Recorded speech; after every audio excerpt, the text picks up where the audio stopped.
설문교육이.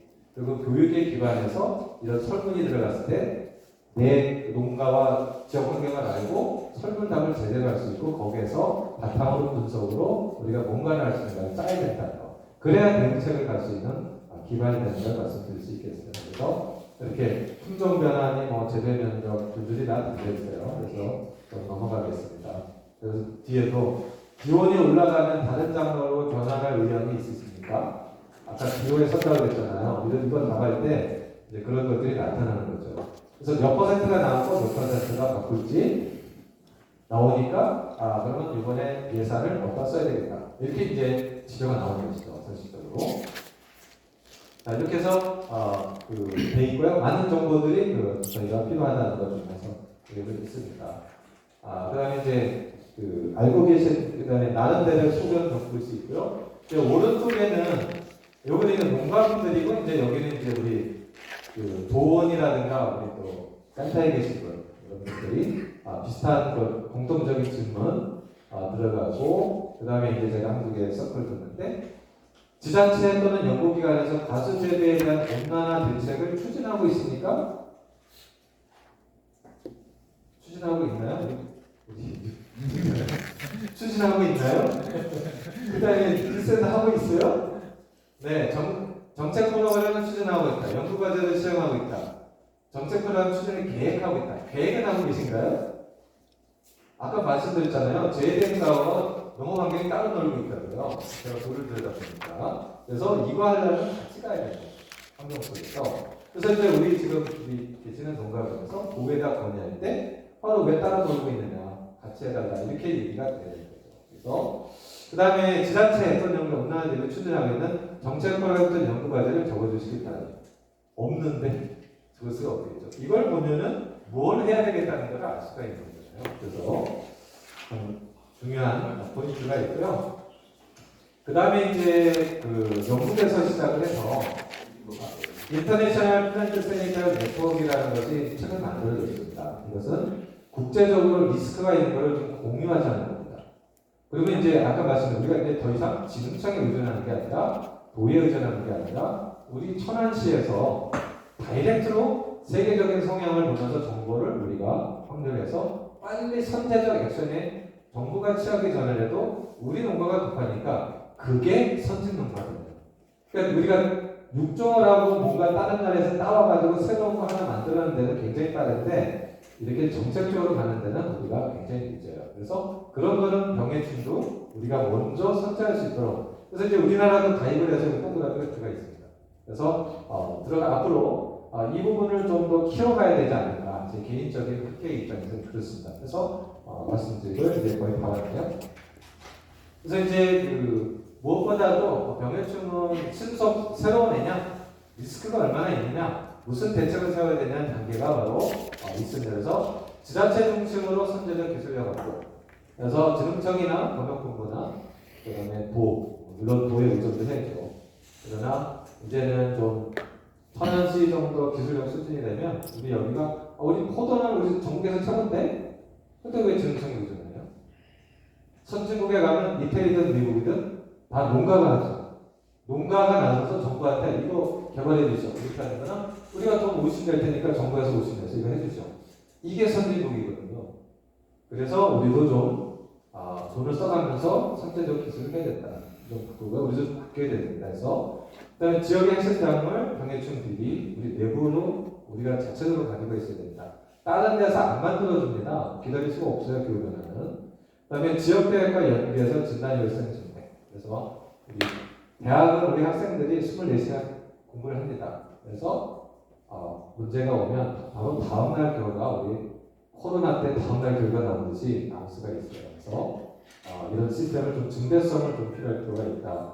그 다음에 기존에 발생했던 애들이 더 극성을 띨 가능성이 있기 때문에 주 문제가 되는 애들은 모니터링을 계속 해서 특성을 밝혀야 되고요. 그 다음에 새로운 애에 대한 비교정정 진단 의식을 확보를 해놔야 됩니다. 그리고 사전 방제 여부도 아까처럼 고위험성은 정부 시설을 이용해서든지 그래서 이제는 액션은 키는 농민이 중심이 돼서 먼저 가야 된다는 것이 선진 농민인 거죠. 더 이상 그 부분을 좀 개선하자라는 데 좀 수 있었습니다. 그래서 이 과제 마지막 슬라이드입니다. 그래서 저희가 좀 농업 영양에 대한 어떤 정보를 통해서 향후 그 재배 전략을 수립하는데 좀 근간이 되는 자료를 좀 이 연구 모임에서 만들었다. 이렇게 좀 이해하시면 될 것 같고요. 향후 이제 기후 리스크에 대해서 우리 그 농가가 같이 협력해서 무슨 일을 해야 될지를 좀 논의하는 시간이 됐으면 좋을 것 같습니다. 그래서 이제 기대되는 바는 포도와 배와 그다음에 지역 사회의 어떤 이벤트 이슈. 아까도 이제 우리 위원님 말씀하신 것처럼 저희가 보는데 화산은 축구 경기장에 들어온다든가 또 근데 많이 재배를 많이 했는데 다 판매가 되면 뭐 많이 생산해도 문제가 없죠. 그래서 어떻게 특화시키는 포도 재배를 우리 혹은 대재배를 여기서 할 것인가. 그러니까 선진화되지 않고 선제적으로 나가지 않으면 다른 데서 다 아이디어 가지고서 먼저 나갑니다. 지금 굉장히 빠르기 때문에. 그래서 뭔가 혁신적인 그 시간이 필요할 것 같고요. 그 다음에 뒤에는 논의하면서 아까 위원님 말씀하신 대로 제가 이제 요즘 포도 보면은 그 뱃살 빼고 뭐 하는데 아침에나 포도 주스하고 씨를 동시에 갈아가지고 먹는 걸로서 체중을 줄이는 프로그램, 다이어트 프로그램들이 많이 진행이 되고 있고요. 근데 질문이 나옵니다. 어느 포도를 써야 돼요? 소비자 질문이 그거예요. 유튜브가 나와서 빼는 거 프로그램이 나왔는데 어느 포도를 써야 되냐? 아무도 답을 못 주고 그때 유튜버에서 입장의 어느 농가가 혹은 입장의 농협에서 다이어트용 포도로는 매끈 며칠째 재배를 써서 분석을 하면 그 포도에 대한 것을 가지고 다이어트를 할 수 있는 프로그램이 된다. 이런 거를 만들어내거든요. 근데 없어요. 그 유튜브에서 요즘 많이 딴 거보다는 아침에 포도의 그 껍질째 먹는 포도, 껍질 버리지 않고 거기에 지금 항암물질이나 피놀 컴파운드들이 많이 들어서 적색 포도가 굉장히 중요합니다. 근데 지금 껍질 까서 버리는 우리의 그것이 풍토였는데 지금 다이어트 프로그램에 가면은 껍질이 붙어있는 채로 포도를 먹어서 씨하고 같이 갈아가지고 걸른 다음에 주백을 마시는 쪽으로 추천이 되고 있어요. 그러면 우리 상징용 포도에서 다이어트 포도용으로 포도를 기존에 씨 빼는 게 귀찮다고 했는데 이제는 씨가 중요합니다. 씨를 갈아서 그 추출물이 다이어트 하는 데 좋다고 되기 때문에 그래서 씨를 굵게 하고 껍질이 단단히 붙어 있어서 갈면은 껍질이 잘 갈리고 그 씨가 잘 갈리는 포도 그걸 통해서 나온 걸 다이어트 포도로 이렇게 딴 지역에서 없는 여기만 할 수 있는 거 그리고 시기를 맞춰서 동일한 것이 왜냐하면 다이어트 하시는 분들이 1년 내내 먹거든요. 포도주백을 그러면 특정 시기에만 나와서 저장시설이든 어떤 특정 시기든 해서 장기적으로 갈 수 있는 그래서 생산이 많이 돼서 많이 나가면 정식으로 먹을 거 먹고 다이어트로 갈 거고 이런 그 프로들이 굉장히 지금 많이 나오고 있는데 아이디어가 없어요. 어떻게 포도를 그렇게 생산해서 공급해 줘야 될지.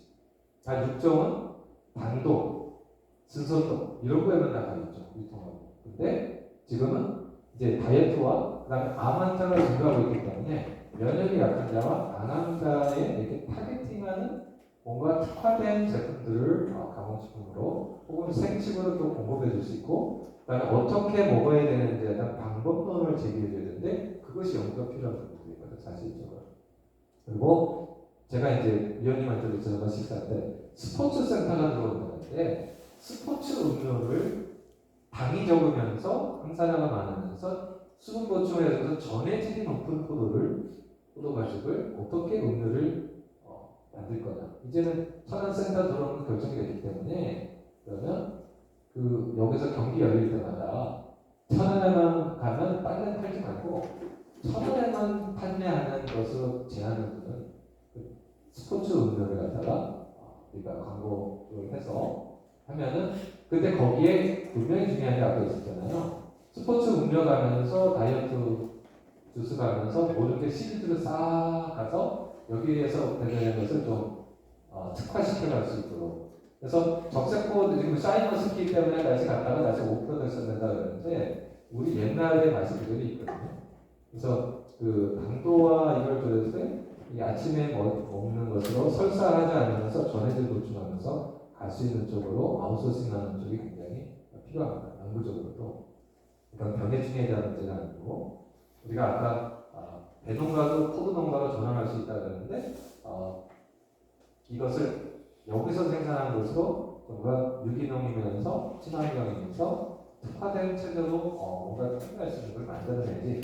생식은 사람 수에 비례하는데 이 음료는 하루 3잔 하면은 포도 몇 그램을 어떻게 갈면 그러면 이제 가지를 칠 때 포도 가지를 칠 때 이것이 씻을 때 좀 성기성기해야 잘 씻고 그 가를 때 이런 잔재물들이 많이 있는데 포도알을 따서 가를 때도 그래서 그런 거 고려해가지고 그 사람들이 봤을 때 깨끗하게 이렇게 보일 수 있는 포도들이 굉장히 중요하죠. 그래서 저희에 대한 것은 기존의 농업 방향에서 저희가 타겟팅하는 마케팅 방향을 두고서 포도 농사와 그 다음에 수확과 가공과 저장을 달리가는 쪽으로 좀 아웃소싱할 수 있었으면 저희가 좀 새롭지 않을까. 그리고 천안 특화 상품으로만 좀 판매하고 딴 데도 팔지 마세요. 그냥 이거 생식용보다는 전국 비슷하지만 스포츠 음료하고 천안 축구 향으로 가는 거는 똘똘 뭉쳐가지고 딴 데는 안 하고 우리가 올해는 요만큼 보이더라도 더 이상 과욕 안 한다고 해서 유지가 돼야 지속 가능한 발전을 할 수 있겠죠. 우리가 특화되지 않으면 그럼 천원에 가서 사야 돼. 유통이 안 돼.